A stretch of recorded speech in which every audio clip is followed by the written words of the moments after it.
마을 사람들은 그날을 또렷이 기억한다. 슈퍼 앞이 괜히 붐비던 오후를. 누가 부른 것도 아니었고 잔칫날도 아니었다. 그런데도 사람들은 하나둘 모여들었다. 모두 같은 소식을 들은 얼굴들이었다. 이 집 아들이 결혼을 한다는 이야기였다. 아들은 마을에서 늘 조용한 사람이었다. 말수가 적었고 앞에 나서는 법이 없었다. 아버지는 일찍 세상을 떠났고 어머니 혼자서 아들을 키웠다. 살림은 넉넉하지 않았고 의지할 사람도 많지 않았다. 어머니는 늘 말했다. 사람은 체면으로 산다고. 가난해도 체면만은 잃지 말아야 한다고. 그래서 더 이를 악물고 살았다. 아들만큼은 남들 앞에서 고개 숙이지 않게 하고 싶었다. 아들은 공부도 성실했고 군대도 문제없이 다녀왔고 도시로 나가 직장도 잡았다. 마을 사람들은 속으로 생각했다. 그래도 이 집은 사람 구실은 하겠구나. 그래서 결혼 이야기가 나왔을 때도 자연스럽게 그렇게 여겼다. 도시 여자겠지. 멀쩡한 사람일 거야.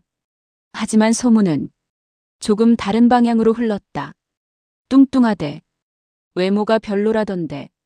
처음엔 대수롭지 않은 말이었다. 마을 소문은 늘 과장되기 마련이니까. 그런데 그 말은 사라지지 않았다. 진짜라더라. 체면이 말이 아니겠네.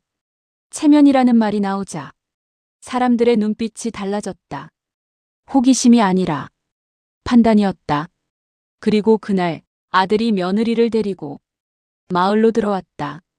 차가 멈췄고 아들이 먼저 내렸다. 조수석 문이 열렸다. 사람들의 시선이 한순간에 쏠렸다. 여자가 내렸다. 통통한 체형, 수수한 옷차림, 화장기 없는 얼굴. 말은 나오지 않았지만 모두 같은 생각을 하고 있었다. 며느리는 그 시선을 느꼈다. 하지만 고개를 숙이지 않았다. 억지로 웃지도 않았다. 그냥 조용히 아들 옆에 섰다. 아들은 말없이 짐을 들었다. 어머니는 집안에서 그 모습을 보고 있었다. 창문 너머로. 그 순간 가슴이 철렁 내려앉았다. 체면이 무너지는 느낌이 몸 안에서 퍼졌다. 사람들의 시선이 자기에게로 옮겨오는 것도 느껴졌다. 동정과 조롱이 섞인 눈빛이었다. 아들 장가 잘 갔다. 누군가 웃으며 말했다. 그 말이 얼마나 날카로운지 말한 사람은 몰랐을 것이다. 며느리는 그날 처음으로 어머니 앞에 섰다. 어머니 처음 뵙겠습니다. 목소리는 낮았고 조심스러웠다. 어머니는 며느리를 잠시 바라보다가 짧게 말했다. 그래. 환영도 축하도 아닌 그 한마디였다. 그날 저녁 집안은 조용했다. 며느리는 말없이 밥상을 차렸다. 정갈했다. 아들은 말없이 밥을 먹었고 어머니도 숟가락을 들었다. 숟가락 부딪히는 소리만 집안에 울렸다. 그날 밤 어머니는 잠을 이루지 못했다. 마을 사람들 얼굴이 계속 떠올랐다. 며느리는 작은 방에 누워 천장을 바라보고 있었다. 괜히 왔나? 그 생각이 스쳤다. 하지만 떠날 생각은 하지 않았다. 아들이 있었기 때문이다. 아들은 말했다. 사람들 말 신경 쓰지 말라고. 그 말이 위로가 되진 않았지만 믿고 싶었다. 며느리가 들어온 뒤로 마을은 겉으로 보기엔 변한 게 없어 보였다. 사람들은 여전히 장에 나갔고 회관 앞에 모여 앉아 이야기를 나눴고 해가 지면 각자 집으로 돌아갔다. 하지만 어머니는 느꼈다. 사람들 말투가 미묘하게 달라졌다는 걸. 요즘은 좀 어때요? 살림은 잘해요. 묻는 말처럼 들렸지만 대답을 기다리는 얼굴은 아니었다. 이미 속으로 판단을 끝낸 눈빛들이었다. 어머니는 웃으며 말했다. 잘해. 그 한마디로 대화를 끝내고 싶었다. 하지만 꼭 이런 말이 따라왔다. 몸이 좀 있던데 힘들지 않겠어요? 걱정하는 말투였지만 걱정은 없었다. 그저 확인이었다. 어머니는 웃었다. 웃지 않으면 자기가 더 작아질 것 같았기 때문이다. 집으로 돌아오면 괜히 며느리를 보게 됐다. 부엌에서 마당에서 빨래를 널고 있는 모습까지. 며느리는 늘 말없이 움직였다. 서두르지도 게으르지도 않았다. 그 모습이 어머니를 더 불편하게 했다. 잘못을 찾을 수 없었기 때문이다. 어느 날 점심 국이 조금 싱거웠다. 어머니는 숟가락을 들었다가 잠시 멈췄다. 역시 그 생각이 너무 자연스럽게 떠올라 스스로 놀랐다. 며느리는 그 표정을 봤다. 아주 잠깐 눈이 흔들렸다.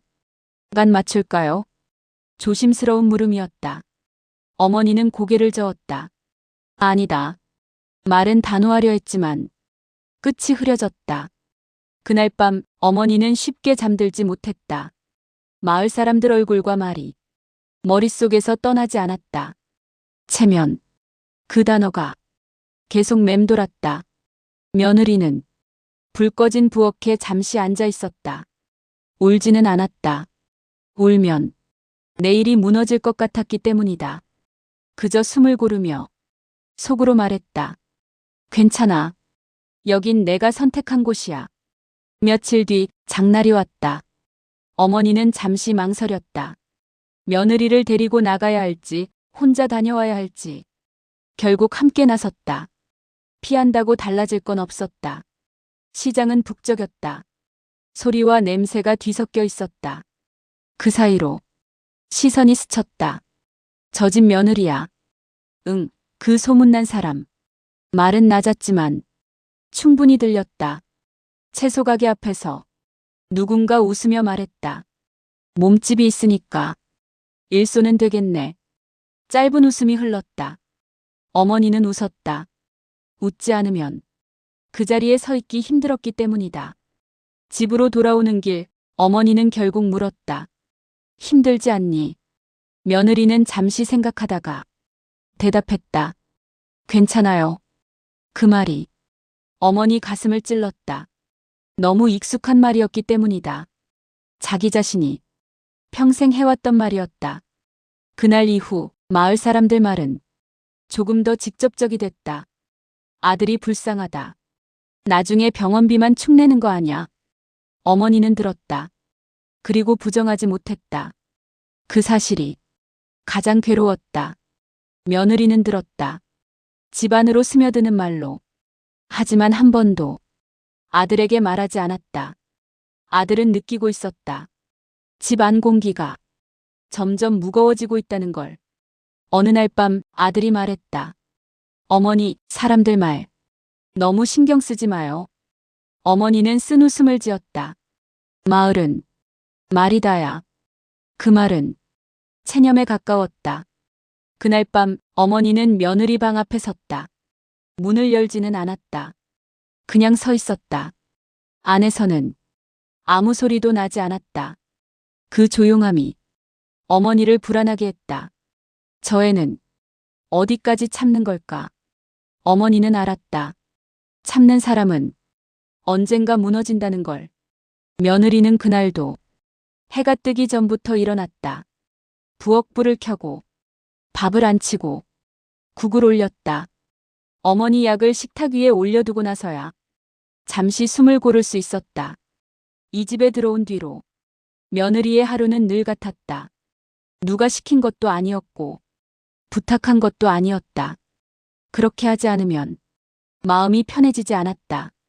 아침 식사가 끝나고 설거지를 하려던 순간 전화가 울렸다.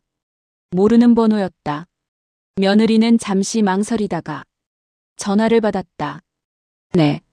수화기 너머에서 낯설지 않은 남자 목소리가 들렸다.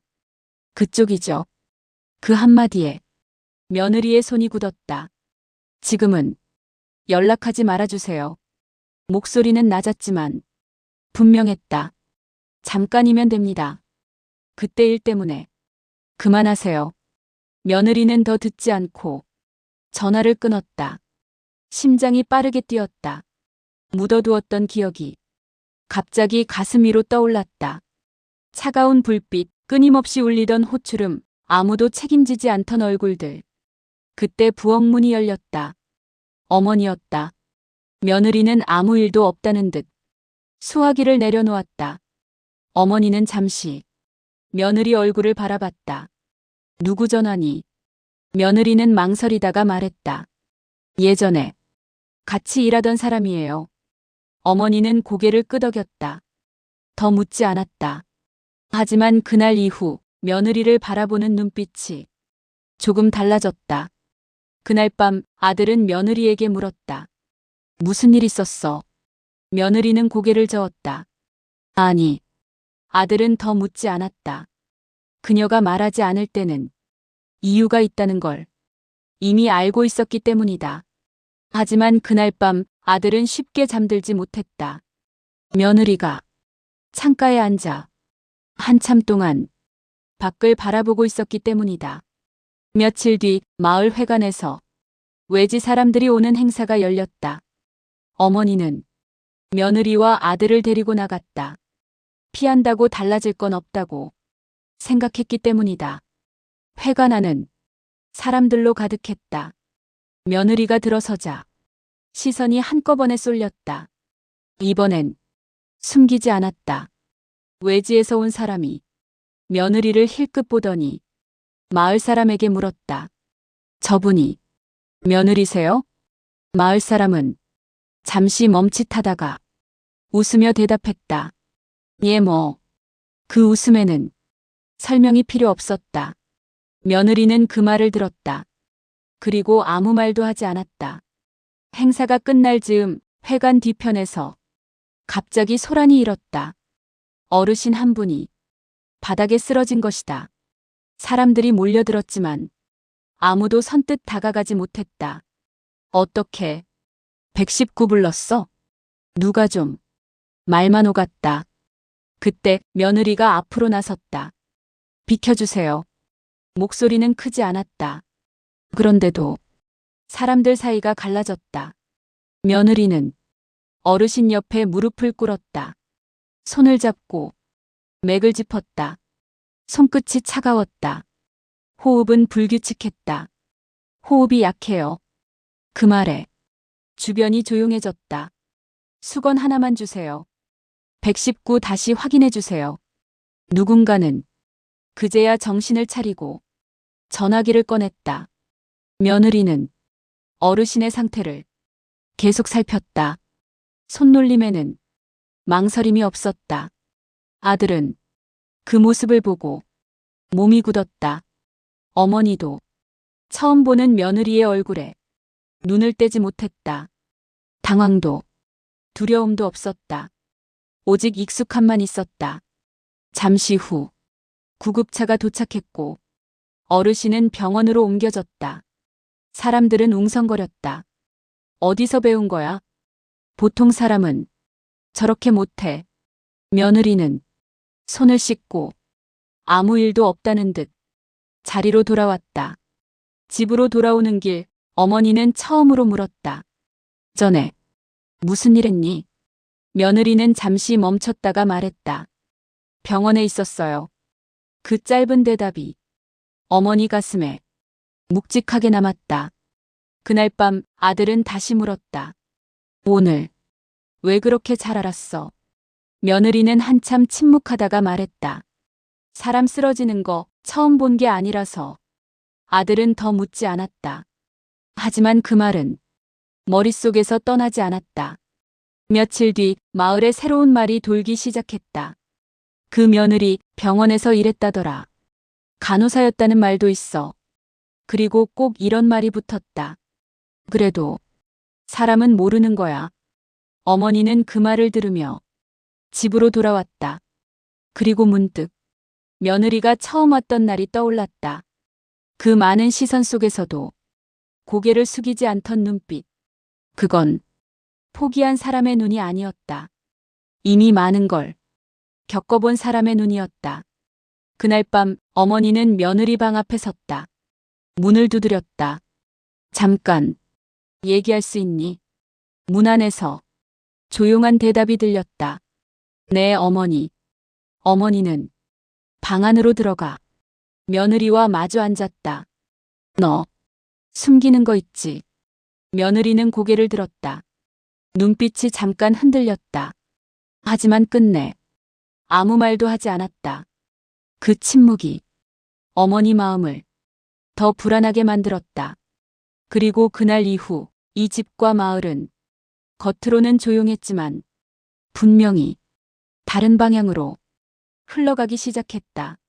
며느리에 대한 소문은 그날 이후 더 빠르게 퍼졌다. 전에는 수군거림이었다면 이제는 확신처럼 말해졌다. 병원에서 문제 있었다더라.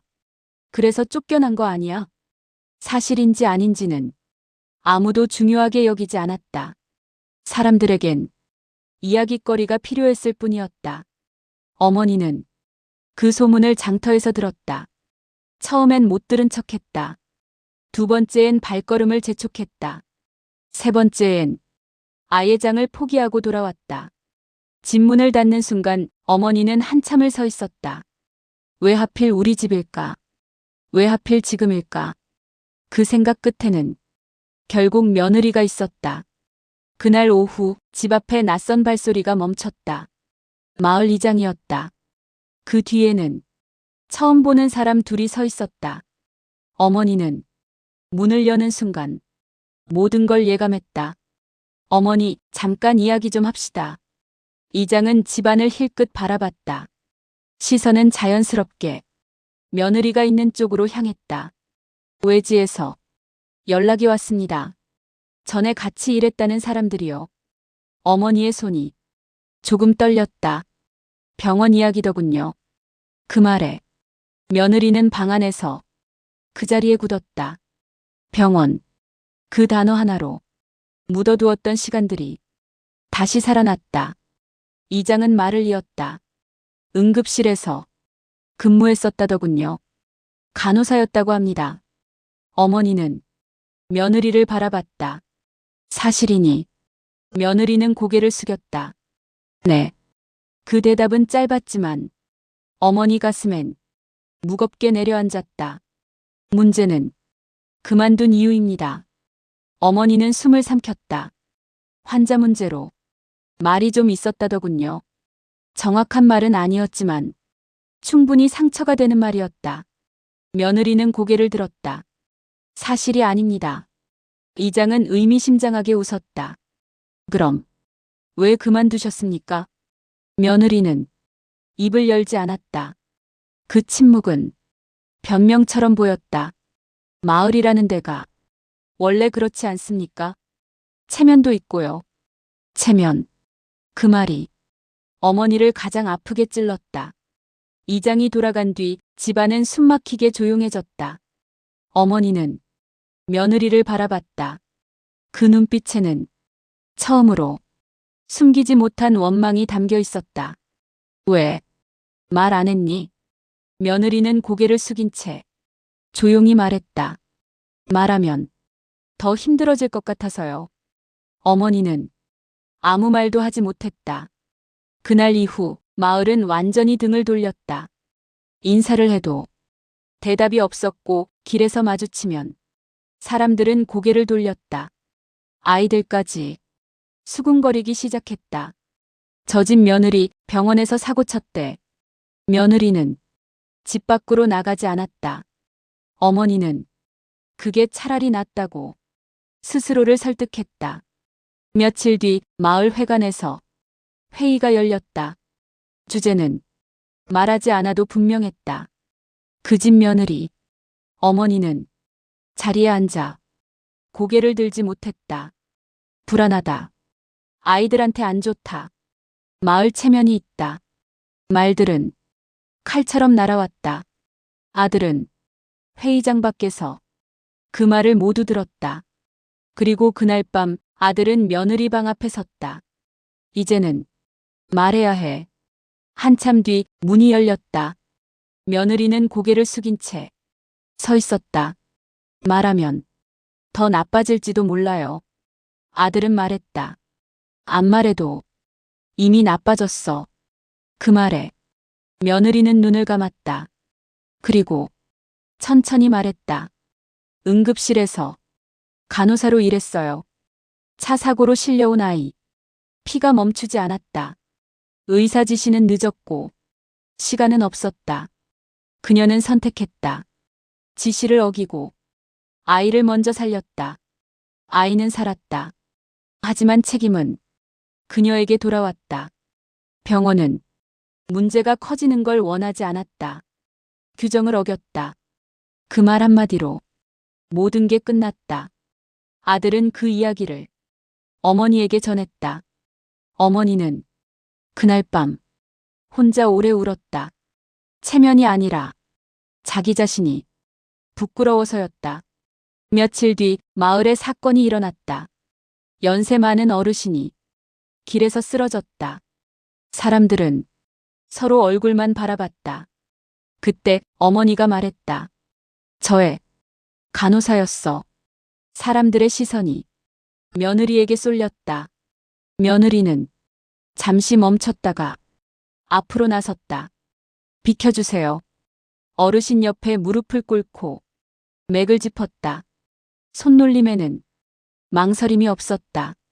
조금만 기다리세요. 그 말은 확신에 가까웠다. 구급차가 도착했고 어르신은 병원으로 옮겨졌다. 다음 날 소식이 전해졌다.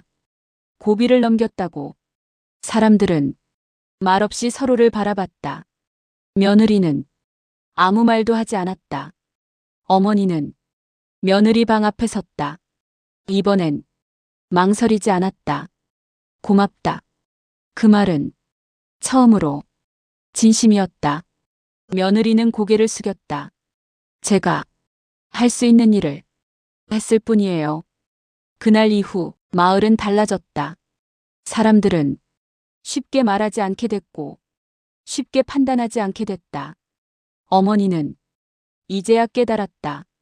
사람은 겉모습이 아니라 행동으로 봐야 한다는 걸. 어느 날 밤 어머니는 말했다. 미안하다. 며느리는 아무 말도 하지 않았다. 하지만 그 침묵은 이미 용서였다. 며느리는 이 마을에서 가장 조용한 사람이었지만 가장 큰 변화를 만든 사람이었다. 비웃음으로 시작된 이야기는 존중으로 끝났다. 그리고 사람들은 이제야 알게 되었다. 사람을 함부로 판단하는 말이 얼마나 잔인한지. 이 이야기는 오래도록 마을에 남았다.